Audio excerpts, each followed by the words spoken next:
আসসালামু আলাইকুম। এখন শুনবেন সংবাদ শিরোনাম। গণতন্ত্রের পুনর্যাত্রায় সংসদকে কার্যকর করার প্রত্যয় সরকার ও বিরোধী দলের। রাষ্ট্রপতির ভাষণ ঘিরে অধিবেশনে উত্তাপ, বিরোধী দলের ওয়াকআউট। সরবরাহ সংকটের অজুহাতে ভোজ্য তেলের বাজারে অরাজকতা, দাম বাড়িয়ে দেয়া হয়েছে খোলা সয়াবিন ও পাম তেলের। অসাধুদের বিরুদ্ধে চলবে অভিযান। বাগেরহাটে বরযাত্রীবাহী মাইক্রোর সাথে বাসের মুখোমুখি সংঘর্ষে নিহত ১৪ জনের মরদেহ হস্তান্তর করা হয়েছে পরিবারকে। ৪ জেলায় ঝুলল আরো ৮ প্রাণ।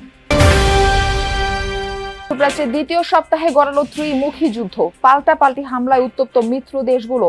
লড়াই চালিয়ে যাবে ইরান, বন্ধ থাকবে হরমুজ, হুমকি মুস্তাবার। এতক্ষণ শুনছিলেন সংবাদ শিরোনাম, এখন শুনবেন বিস্তারিত সংবাদের আগে আমাদের যমুনা 24 টিভি চ্যানেলটিকে সাবস্ক্রাইব বা ফলো করে আমাদের সাথে থাকুন আর কমেন্ট করে জানান আপনি কোথা থেকে সংবাদ শুনছেন। দেশে কাঙ্ক্ষিত গণতন্ত্রের যাত্রা শুরু হয়েছে। ত্রয়োদশ সংসদ অধিবেশনের সূচনা বক্তব্যেই এই কথা বললেন প্রধানমন্ত্রী ও সংসদীয় নেতা তারেক রহমান। জানান, সরকার এই সংসদকে জাতীয় সমস্যা সমাধানের কেন্দ্রবিন্দু হিসেবে গড়ে তুলতে চায়। দেশের মানুষ প্রত্যাশা নিয়ে তাকিয়ে আছে উল্লেখ করে তিনি বলেন, স্বনির্ভর বাংলাদেশ গড়তে চায় বিএনপি। দলমত নির্বিশেষে সবার সহযোগিতা প্রত্যাশা করেন প্রধানমন্ত্রী। দীর্ঘ অপেক্ষা, সংগ্রাম আর ত্যাগের ফসল এই সংসদ অধিবেশন কক্ষে সংসদ নেতা ও প্রধানমন্ত্রী তারেক রহমান লুই আইকানের নান্দনিক এই স্থাপত্যে যেন গোটা দেশকে আগামীর পথে ডেকে নেয়ার প্রতীক্ষা। 12 ফেব্রুয়ারির নির্বাচনের মধ্য দিয়ে গঠিত ত্রয়োদশ জাতীয় সংসদের প্রথম অধিবেশন নবযাত্রার ইঙ্গিত। তারেক রহমানের কাঁধে নতুন ভার আর দায়িত্বের আনুষ্ঠানিকতা। নিজের বয়স সমান রাজনৈতিক অভিজ্ঞতা থাকলেও প্রথমবারের মতো সংসদ সদস্য এবং প্রধানমন্ত্রীও বটে তিনি, তাও এক কঠিন পরিবর্তিত পরিস্থিতিতে। সংসদ নেতা প্রধানমন্ত্রী তারেক রহমানের সূচনা বক্তব্যের মধ্য দিয়েই আনুষ্ঠানিক যাত্রা করল অধিবেশন। ত্রয়োদশ জাতীয় সংসদের এই যাত্রা লগ্নে দেশের স্বাধীনতা প্রিয় গণতান্ত্রিকামী বীর ছাত্র জনতাকে জানাই অভিনন্দন। বক্তব্যে তারেক রহমান স্মরণ করলেন 1971 থেকে শুরু করে 24-এর অভ্যুত্থান পর্যন্ত আন্দোলন সংগ্রামের শহীদদের। প্রহসনের রূপ দিয়ে জাতীয় সংসদকে হাস্যরসের খোরাকে পরিণত করা হয়েছিল। দেশে তাবিদারি শাসন শোষণ কায়েম করা হয়েছিল। দেশে আজ থেকে আবারও সেই কাঙ্ক্ষিত সংসদীয় গণতন্ত্রের যাত্রা শুরু হলো, আলহামদুলিল্লাহ।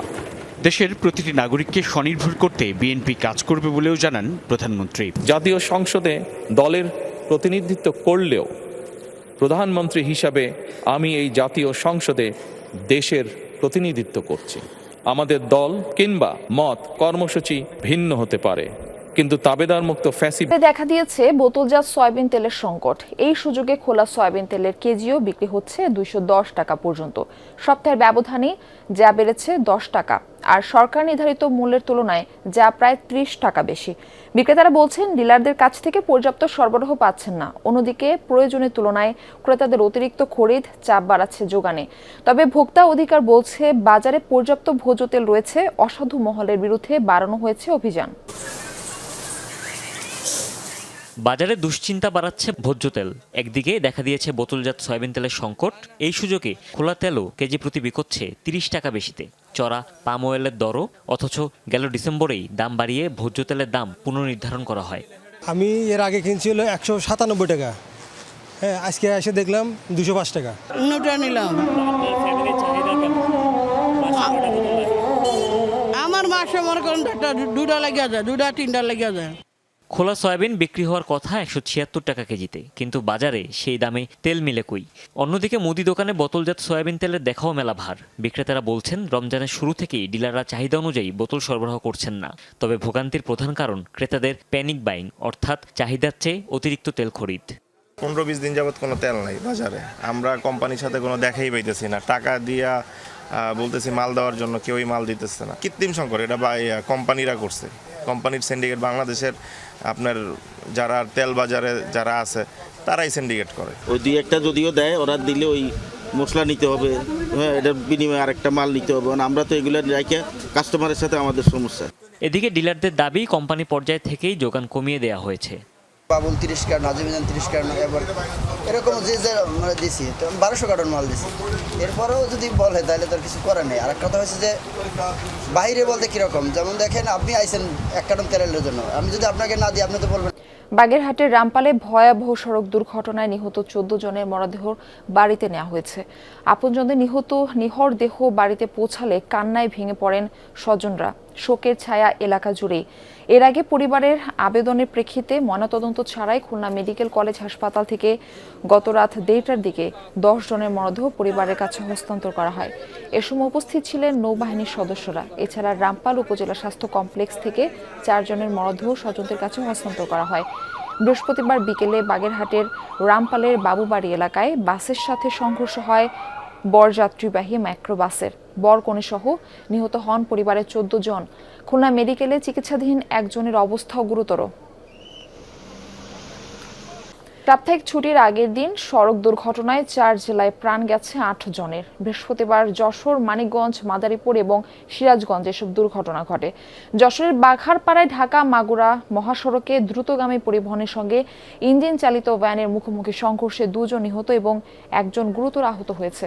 উপজেলার ভাটার আমতলা এলাকায় এই মর্মান্তিক দুর্ঘটনা ঘটে। এছাড়া মানিকগঞ্জের শিবালয়ের বরঙ্গাইল এলাকায় একটি বাস আর একটি ট্রাককে ওভারটেক করতে গিয়ে মোটরসাইকেলকে চাপা দেয়।